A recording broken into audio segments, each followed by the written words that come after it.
E aí galera, chegamos aqui à última gravação, nossa última lição do trimestre, lição 13, o amor fraternal. Que pena que acabou, né? Mas não se esqueça de seguir a gente, se inscrever no nosso canal para você sempre acompanhar os vídeos que a gente vai gravar aqui da nossa lição, beleza? É só o começo, pessoal. Vamos falar então um pouco sobre a nossa lição, a nossa última lição do trimestre. Foi uma lição muito boa, foi uma lição sensacional sobre a carta de Paulo aos Hebreus. A gente com certeza teve muito aprendizado e eu fico muito feliz da gente conseguir resumir e trazer um pouquinho para a sua sexta-feira do nosso resumo, para você absorver o que você puder, para você discutir na sua classe, entre amigos, para a gente ter um grande, um grande conhecimento coletivo, né, que Deus nos dá através da lição. Vamos partir para a lição então? Vamos lá. Bom, nós vamos estudar nesse capítulo de Hebreus agora, né, o capítulo 13, sobre o amor fraternal. Paulo, ali em Hebreus 13, versículo 1, afirma: seja constante o amor fraternal. Seja constante o amor fraternal, sabe? Cristo, ele o tempo inteiro, na carta de exortada de Paulo, né, através do livro de Hebreus, ele afirma que nós somos os seus irmãos, nós fazemos parte da família de Deus. Então, ele nunca se envergonhou de chamar um ser humano pecador de irmão. Então, nós nunca podemos se envergonhar de falar o nome dele para as outras pessoas. Nós nunca podemos se envergonhar de chamar Cristo de irmão, assim como ele nos chamava. Sabe, o amor fraternal foi uma carta que Paulo escreveu para as pessoas para que elas entendessem que o amor, que a comunhão, que a salvação não dependia apenas de um relacionamento individual delas com Deus, mas sim de um relacionamento entre amigos, entre irmãos, entre pessoas. As pessoas precisam se relacionar. Entre elas, nós vamos desenvolver o amor fraternal entre os nossos amigos, entre os nossos irmãos aqui na igreja. A gente vai desenvolver esse amor fraternal e a gente vai poder alcançar a salvação juntos. Afinal, você não quer ir sozinho para o céu, né? Eu tenho certeza disso. Então nós devemos desenvolver esse amor constante, fraternal entre amigos, entre irmãos. Isso tem que estar bem forte no nosso coração. Ninguém vai para o céu sozinho. Então, fala com teu irmão, fala com teu amigo que você não quer ir para o céu sem ele. Manda uma mensagem para ele agora. Sei lá, marca ele nesse vídeo para que ele veja e fala que você quer ir para o céu com ele. Beleza? Bom, Paulo fala em Hebreus 13, capítulo 2, sobre alguns vícios e virtudes. Ele fala sobre uma virtude do pessoal daquela época lá, que era a hospitalidade. Mas veja, a hospitalidade ela não deve ser apenas uma coisa de você receber alguém na sua casa, né? Isso não é apenas hospitalidade, isso também é, mas o que envolve hospitalidade é você oferecer a sua vida àquela pessoa, entregar bens àquela pessoa para que ela não passe por uma situação difícil. Você tem que fazer tudo que estiver ao seu alcance para que ela não passe aquelas provações cotidianas que às vezes acabam custando a vida de algumas pessoas. Nós precisamos agir com a real hospitalidade. E aqui em Hebreus capítulo 13, versículo 12 fala: não se esqueçam da hospitalidade. Mas não é só você se esquecer de ser uma pessoa que tem hospitalidade. Você não pode negligenciar. Sabe quando você passa às vezes de carro, alguém está lá e pede uma comida e você vai lá e fecha o vidro do carro. Sabe, você está sendo um pouquinho negligente. Jesus não quer que você seja assim. Você não sabe, claro, o que aquela pessoa está pedindo, mas sei lá, tenta entender o que ela está passando, conversa. Às vezes uma conversa você pode, sei lá, mudar o dia da pessoa. Bom, e sobre alguns vícios que aquela sociedade havia passado naquela época, sobre a imoralidade sexual. A imoralidade sexual foi um grande mal daquele século, até porque as pessoas, os homens principalmente, se casavam com as mulheres, eles não ligavam muito não para a imoralidade sexual, para adultério. Eles faziam, sabiam que era errado, mas para eles era só ficar no sigilo que estava tudo certo. Não precisava, era só não falar para ninguém que beleza, estava tudo certo, não ia ser cobrado. Isso está errado. A imoralidade sexual leva as pessoas à perdição. O adultério é algo que deve ser totalmente deixado de lado pela igreja de Deus, até porque é um mandamento. Desde a época de Moisés, ele é um mandamento que deve ser vivo e colocado no nosso coração. Outro vício é o amor ao dinheiro, a ganância. O amor ao dinheiro é um vício que não só tinha naquela época, mas como hoje é muito visto. É um vício que você ama mais o dinheiro do que a Deus, ama mais o dinheiro do que seu irmão. Então, como que você pode amar a Deus se você ama mais o dinheiro do que o seu irmão? É impossível. Você precisa amar menos as coisas materiais para poder almejar o céu. Como é que você vai querer ser ativo na obra de Deus, sendo que você ama mais o dinheiro? Você não vai poder se entregar completamente à obra de Deus se você pensar só no dinheiro. É isso que Paulo tenta dizer nesse último capítulo de Hebreus. Cuidado com o que é estranho. Paulo afirma que o maior ato de honra e lembrança é a imitação. Claro que ele está falando aqui dos líderes da igreja daquela época e também dos líderes de hoje.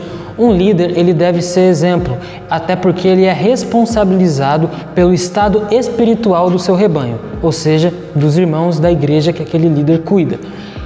Mas também cuidado, porque Jesus deve ser o nosso primeiro exemplo. Nós nunca devemos colocar um líder, um ser humano, como exemplo maior do que Jesus. Isso pode dar muito ruim.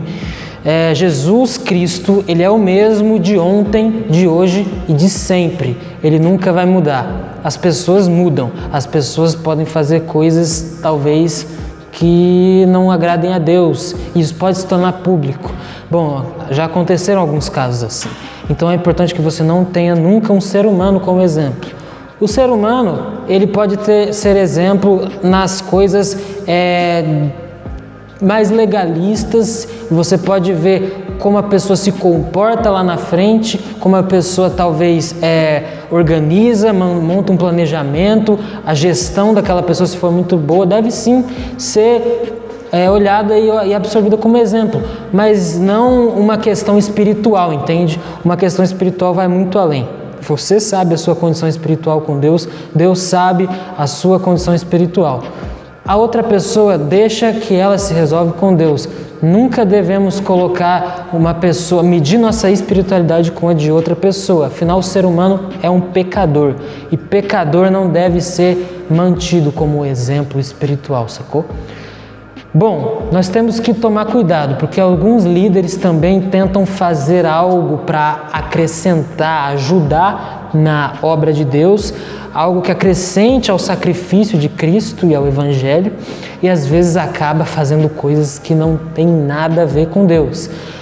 Naquela época, Paulo fala que eles começaram a levantar a questão dos alimentos, colocaram alimentos que talvez não eram puros, sendo que já tinha, sabe, aquela lei lá em Levítico 11, lá, que fala sobre os alimentos, os puros e impuros, e aqui nem se trata dos puros e impuros, é que o pessoal achava que não tinha nada a ver, não sei o quê, isso comandado por um líder. Então, por isso que a gente tem que tomar cuidado com algumas pessoas que falam coisas da vontade própria, inspirada por elas mesmas e não inspiradas por Deus. Temos que tomar muito cuidado com isso. Bom, vamos voltar um pouco lá para os tempos do povo de Israel no deserto. O lugar mais impuro do acampamento naquela época era para fora, o lado de fora do portão, porque lá eram jogadas as carcaças dos animais que eram oferecidos em sacrifício. Como Jesus foi crucificado e seguiu o caminho por fora de Jerusalém, isso mostra que ele foi considerado impuro. Mostra a tamanha vergonha que Jesus sofreu ali ao ser crucificado fora dos muros de Jerusalém. Isso tem uma representatividade muito grande até hoje. E Paulo afirma para nós suportarmos a vergonha que Cristo suportou e seguirmos Ele até adiante do portão.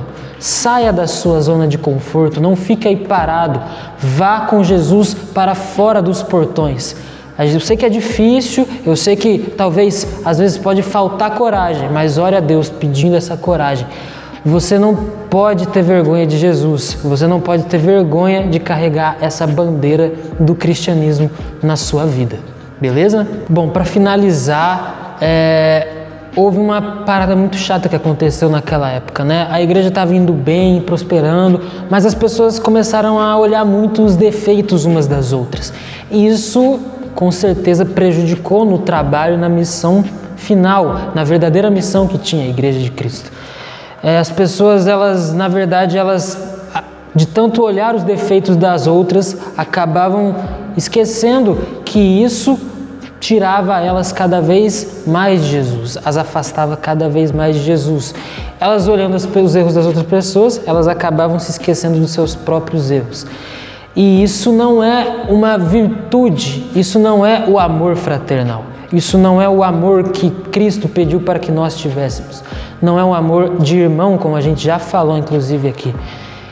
E claro que isso acabou prejudicando, eles não reconheceram que a alegria e a felicidade acabaram abandonando a sua vida por causa disso e que, dando ao lugar da alegria que tinha ido embora, viria as trevas para dentro dessas pessoas. Jesus se afastando, o inimigo vem para perto de você. E não é bom que nós andemos longe de Jesus. Sabe, aqueles que nunca experimentaram o amor profundo de Deus nunca serão capazes de compartilhar esse amor com as outras pessoas. E por isso algumas pessoas que estão hoje na igreja ainda não sentiram esse amor e por isso talvez não ainda tenham achado sentido de ter esse amor fraternal em comunhão. Por isso acabam às vezes enxergando defeitos demais aonde não tem e acabam se esquecendo que ela inclusive é um ser humano, que todos nós somos seres humanos. E não importa você ver o defeito dos outros. Cristo não pediu para que você enxergasse o defeito do seu irmão na igreja. Ele pediu para que você amasse o seu irmão independente de qualquer coisa. Ele pediu para que você espalhasse o amor fraternal adiante por toda a terra. Esse amor no coração é um poder que leva homens e mulheres a revelar Cristo na conversação do Espírito e sendo compassivo no regulamento da vida daqueles que se relacionam. Então, nós precisamos entender que Cristo é o nosso melhor amigo, Cristo é o nosso irmão. É muito interessante porque essa lição, ela fala muito sobre o amor. Ela fala muito sobre as dificuldades, sobre as lutas que os cristãos tinham naquela época. E é até assustador o como aquela realidade se parece com a nossa hoje em dia. Uma realidade que talvez falte amor. Por que você não começa por você sendo amor aonde você trabalha, aonde você congrega, no meio da sua escola sabatina, no meio da sua roda de amigos? Comece a ser amor. Como você vai ser amor? Amando. Como você vai demonstrar amor?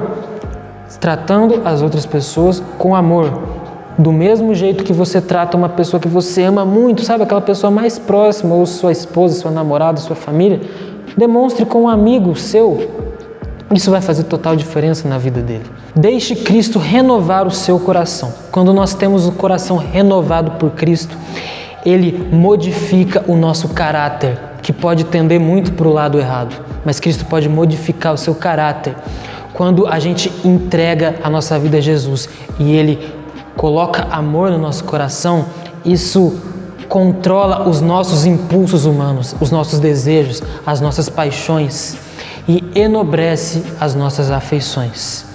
Esse amor, quando cultivado nos nossos corações, torna a nossa vida agradável e derrama influência sobre toda a vida humana que está ao nosso redor. Ame mais. Tire essa semana, esse final de semana, para você amar mais.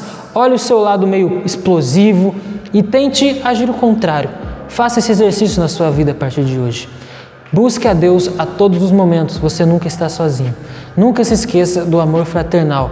Deus é contigo, independente de qualquer situação. E Ele quer que você entregue a sua vida para Ele moldar o seu caráter, transformar a sua vida e você possa exibir e compartilhar o seu amor fraternal com todas as pessoas. É isso, pessoal, fim da nossa lição de Hebreus. Espero que vocês tenham gostado. Fiquem de olho na nossa próxima lição, ok? Estudem, que vocês tenham um trimestre maravilhoso na sua escola sabatina, na presença de Deus, beleza? Não deixe de se inscrever no nosso canal, ativar o sininho e deixar o like. Também segue a gente lá no Instagram, dá aquela força, @JAGuanandi. Se você tiver interesse, vem conhecer a gente se ainda não conhece aqui na Igreja Adventista do Guanandi, em Campo Grande. Valeu, pessoal, um abraço, até a próxima.